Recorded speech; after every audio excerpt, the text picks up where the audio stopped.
दोस्तों आज हम जानेंगे हमारे पूरे यूनिवर्स का फ्यूचर। भविष्य में क्या क्या एस्ट्रोनॉमिकल घटनाएं घटने वाली है, हमारी पृथ्वी का क्या होगा, हमारे सूरज का क्या होगा, हमारी गैलेक्सी किसी और गैलेक्सी के साथ कोलैप्स होगी भी या नहीं, या हमारे ब्रह्मांड का अंत कैसा होगा। आज इन सारे सवालों के जवाब जानेंगे इस एक डॉक्यूमेंट्री में। दोस्तों हम जानते हैं कि भविष्य के बारे में कोई भी सर्टेनिटी नहीं है, फिर भी वैज्ञानिकों ने जैसे ब्रह्मांड के भूतकाल के बारे में जाना है, वैसे ही वो अभी होने वाली घटनाओं के आधार पर उसके भविष्य का भी प्रिडिक्शन कर चुके हैं। हम यहाँ पे 10, 20, 300, 400 या 1000, 1500 नहीं, लेकिन करोड़ों अरबों खरबों साल पश्चात की बात करेंगे। भविष्य में ये कुछ घटनाएं होने के चांसेस ज्यादा है, लेकिन ये होगी ही ऐसा कोई नहीं कह सकता।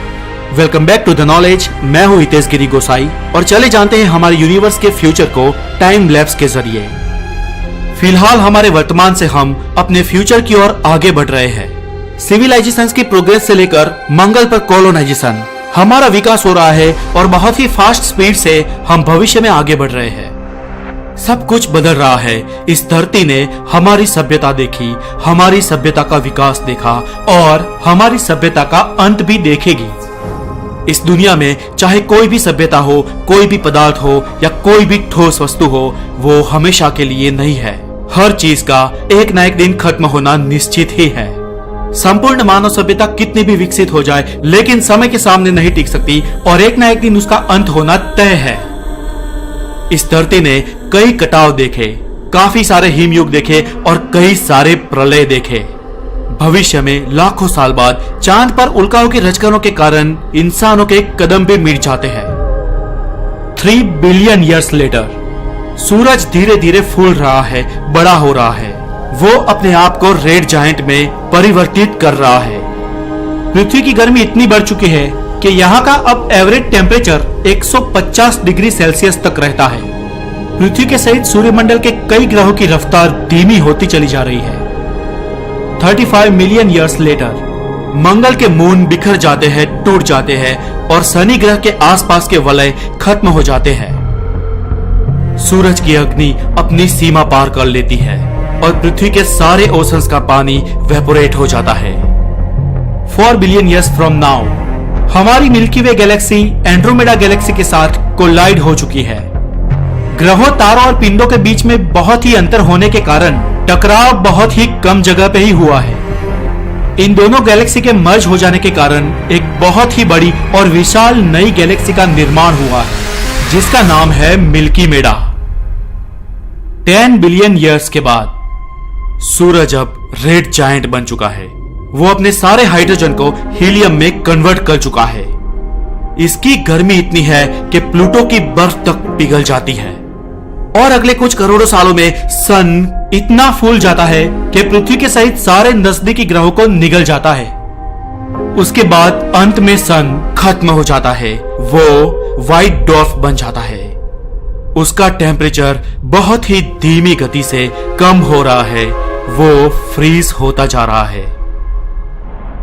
अभी तक 100 बिलियन ईयर बीत चुके हैं। हमारा सूरज बुझ जाता है।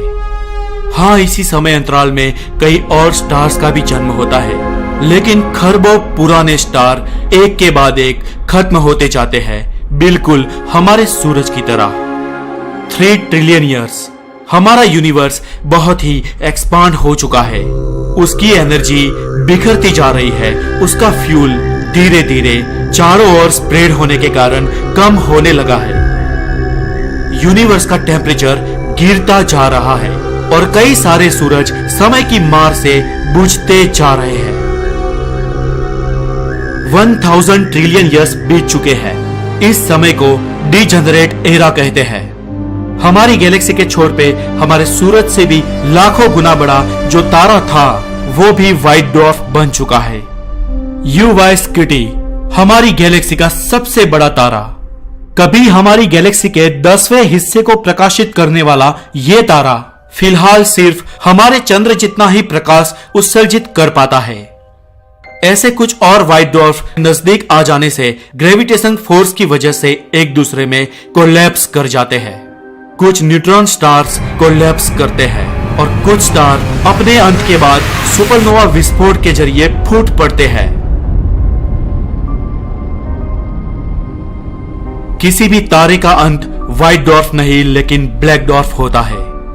भले ही उनमें से अब प्रकाश विसर्जित ना हो पाता हो, लेकिन इन ब्लैक डॉर्फ की डेंसिटी हमारे सूरज से अरबों खरबों गुना ज्यादा होती है। ब्रह्मांड का कोई भी तारा इस पॉइंट तक पहुंचने में बहुत बहुत समय लेता है। जैसे हाइड्रोजन और हीलियम के जन्म के बाद ब्रह्मांड में तारों का जन्म हुआ था, वैसे ही हाइड्रोजन और हीलियम को खत्म कर चुके ये तारे एक के बाद एक बुझ जाते हैं। ब्रह्मांड फिर अंधकार में चला जाता है। गैलेक्सी के मध्य में और ब्रह्मांड के कई जगह पर ब्लैक होल्स भी होते हैं। ये दैत्याकार ब्लैक होल्स अपने अपार ग्रेविटेशनल फोर्स के कारण किसी भी चीज को अपने ग्रेविटेशनल फोर्स में आने से उसे निगल जाते हैं, उस चीज के परमाणुओं का भी खात्मा कर देते हैं और उसे अपनी डेंसिटी में समा लेते हैं। इसका ग्रेविटेशनल फोर्स इतना होता है कि वो प्रकाश को भी अपने बाहर नहीं जाने देते। ब्रह्मांड में सबसे ज्यादा एनर्जी वाले अगर कोई पिंड है तो ये ब्लैक होल ही है, और किसी भी एक्सोटिक अति विकसित सभ्यता के लिए उसके लिए उपयोग किए जाने वाली ऊर्जा का अंतिम सोर्स ब्लैक होल ही होगा। लेकिन इन ब्लैक होल्स का भी अंत होता है। उनमें मौजूद पदार्थ हमेशा के लिए नहीं टिकते, उसके अंदर के वियर्ड पार्टिकल भी खत्म होते हैं।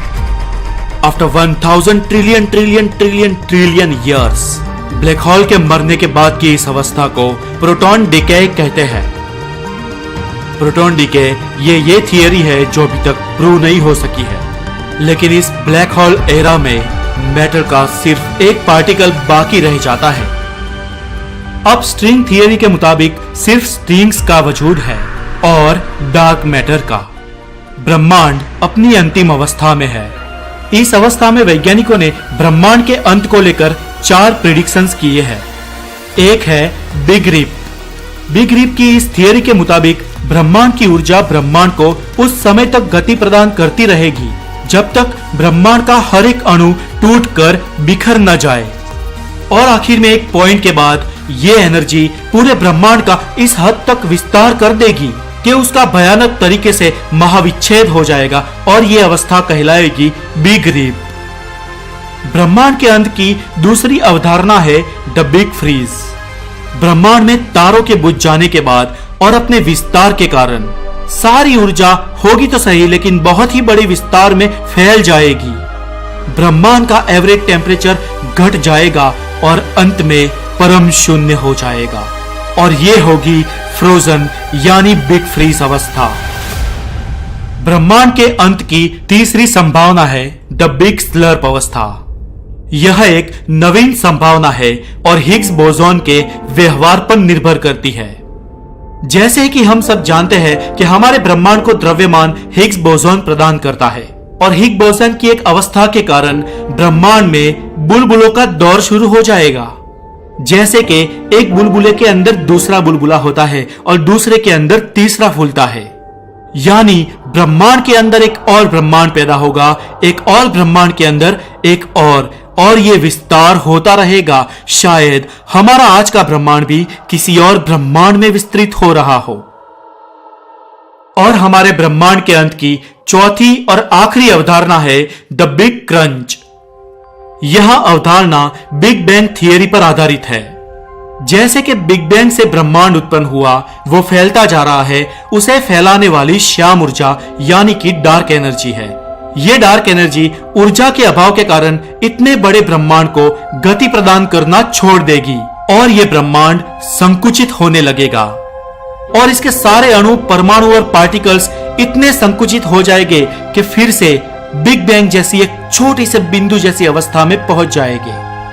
पूरा ब्रह्मांड सिकुड़ जाएगा और फिर से एक नए बिग बैंग के साथ एक नए ब्रह्मांड का जन्म होगा। आज के विज्ञान के मुताबिक ब्रह्मांड के अंत की ये चारों अवधारणाएं वैज्ञानिक साबित करने पे तुले हैं। अब इसमें से किस जरिए ब्रह्मांड का अंत होता है, ये तो भविष्य ही बताएगा। तो दोस्तों, आज के लिए इतना ही। ये वीडियो आपको कैसी लगी हमें जरूर बताएं, और आपसे हो सके इतने इसे लाइक और शेयर करें, और अगर आप नए हैं तो द नॉलेज को जरूर सब्सक्राइब करें। फिर मिलेंगे हेल्दी नॉलेज के साथ। Have a fantastic day, take care.